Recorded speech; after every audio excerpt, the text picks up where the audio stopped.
Well, thank you very much for that lovely intro. I'm just got my clock in front of me to make sure I don't overrun. Yeah, my name is Benedict, but I will just say where I live, everybody calls me Bendy. I know Benedict is a bit of a mouthful, so if you want to stop me in the corridors at any point, you can say, hey, Bendy, Bendy. So that's fine as well. I want to say, first of all, I'll try not to speak too quickly as well. I need to slow down.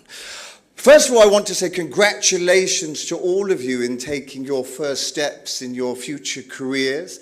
How many of you have shifted here from outside of Mumbai? Anybody?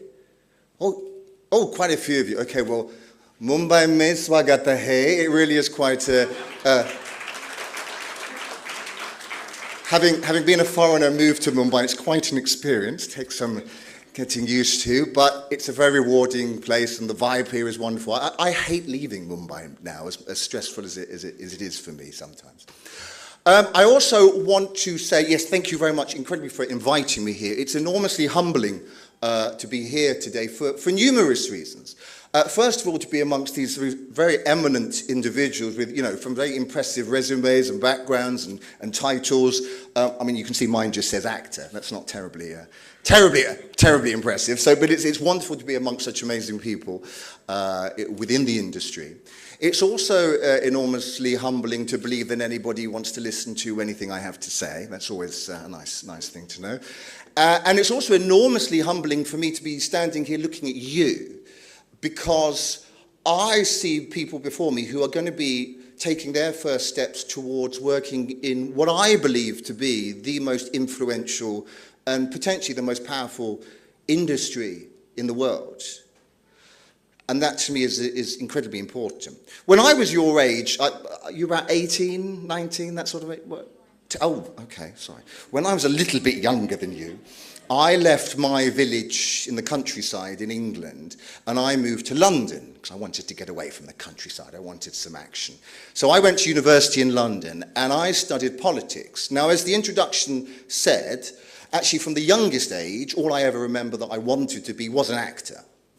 But when I was at high school and I was studying history, and in England history was compulsory till the age of 14, we were in the last year of studying history, and we were studying 20th century, mostly British history. And so we were looking at World War I and World War II.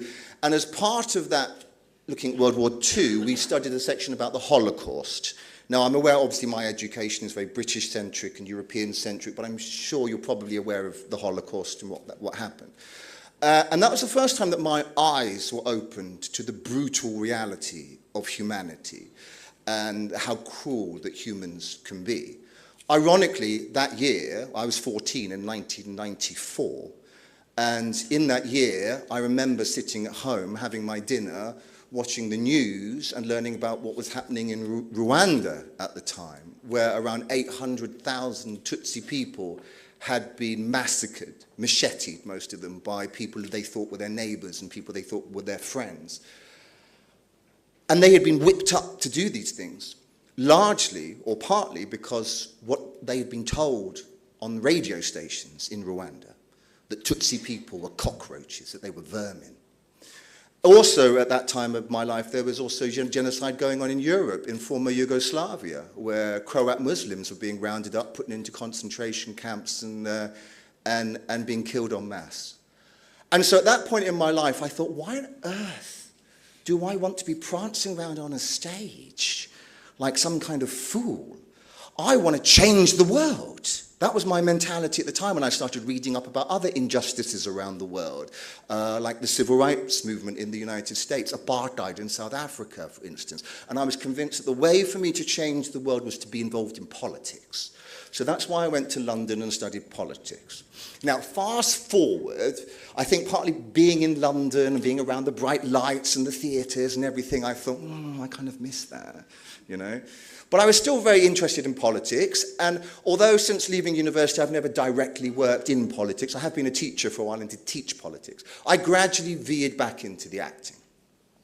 And when I took the risk as a middle-aged man. I moved to India when I was 42. It was probably something of a midlife crisis that I was going through. I thought, yeah, let me take this leap of faith. Let me see how far I can take my acting career in India, see if I can make it in the Indian film industries.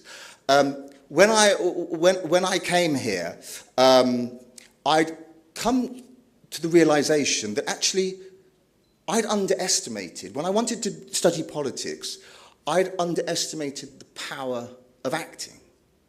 One of the first jobs I got here in India was in a Marathi film called Shamchi Ai. And I played the role, as I often do, about 50% of the time. I tend to play some kind of British army officer or general, some sadistic, cruel man who worked for the British government in some way. Talk about being typecast. But because there's so many biopics now coming in India. And I remember standing in my vanity and the costume guy came in to change me. And this was the first time I'd ever played that role. And he's putting the uniform on, and I'm looking at myself in the mirror, and they'd already stuck this ridiculous moustache on my face. And so they were putting this uniform on me. And it was particularly when he was down on the floor putting my shoes on. I looked at myself and thought, you could begin to feel the power trip that people from the country I come from had while they were here in India. And I began to think, you know what, it's not just about me loving what I do. There's a real responsibility that I carry with the job that I do here. Because I'm proud to be in India. And many people come to me and they say, why don't you do acting in Hollywood or back in London? I don't want to be doing acting anywhere else. One of the reasons I'm proud to be here in India, because I'm proud to help India tell her story. Because one of the history lessons we didn't have in Britain, in my history lessons, we learnt nothing about India. Nothing. And I don't know whether you're aware, but the British did play a bit of a role in Indian history. And we should have learnt. The only time I ever remember even seeing India in my history books was there was a map of the world, and half of the world was coloured in pink. And we were told that was the British Empire. And it was around when we were learning about World War I and World War II, and we were the victors. We beat those Germans. And even today, you speak to most British people, there is a huge amount of ignorance about the past, particularly being whipped up in the last few years since the Brexit referendum in the United Kingdom. Yes, Britain is a multicultural country. Brilliant. And I love that. When I moved to London, I was exposed to so many different peoples from all around the world, and I love that. But there's still a lot of ignorance. And part of that is because we have this view of our past as being as the British Empire as being this golden age of British history. What they don't understand is the brutal reality of what the British did not only in India, but all around the world. The wealth that we stole, the economies that we decimated, the people we suppressed, the people we enslaved, the people we killed who didn't agree with us, who were simply trying to fight for their own rights in their own land. Very few British people know that. So I feel I have a responsibility not only for Indians to understand their own history, but to help India to tell its own story to the world so that other people can understand. Because what I didn't fully appreciate when I questioned my acting career back when I was 14 years old was that actually, yeah, politics is an honourable profession. I believe, you might not believe this, but I believe most people who go into politics do it at the start for good reasons, at least. They go into it because they want to change their society, whatever vision they have for their society. You may not agree with it, but they think it's the best vision and they want to make their society better. Now, along the path of working in politics, they may, be tempted by certain things and veer off that path, whatever. But I think most of them go into it for good reasons. But I would hasten to bet that a Shah Rukh Khan blockbuster film probably gets more viewers than people tuning in to see the Prime Minister speak. And films particularly, but all forms of mass media, but particularly films, they can tug on your heartstrings, on your emotions. I don't know whether Narendra Modi can always do that to the same degree as a blockbuster Hollywood or Bollywood film can do so. Any film can do so. And so you guys are entering into a field, and it's not just about films, mass media generally, where you have enormous potential to change society. But you have a choice. Because you can change society for good, for positive things, or you can use it for other things. And I'm just going to give you a little bit of advice. You don't have to take my advice. This is just one little bit of advice. I do acting because I love doing acting. And I hope you're entering this field, this industry, because you're at least interested in it, if not passionate about it. And that's not, and I hope most people, I would love that everybody loves the job they do. Most people don't. But if you can love the job you do, then people say it never feels like working, which is a privilege. And obviously we have to look after ourselves, we've got to pay our bills, we've got our own ambitions, we want to get somewhere in life for our own, perhaps selfish reasons, but you've got to be. In life you have to be selfish. And that is normal, totally acceptable. But my advice is, as well as pursuing your own personal goals, is, and this is something that really only happened to me since I've been in India, is to also understand how you want to contribute to something bigger than yourself. How you want to contribute to your society.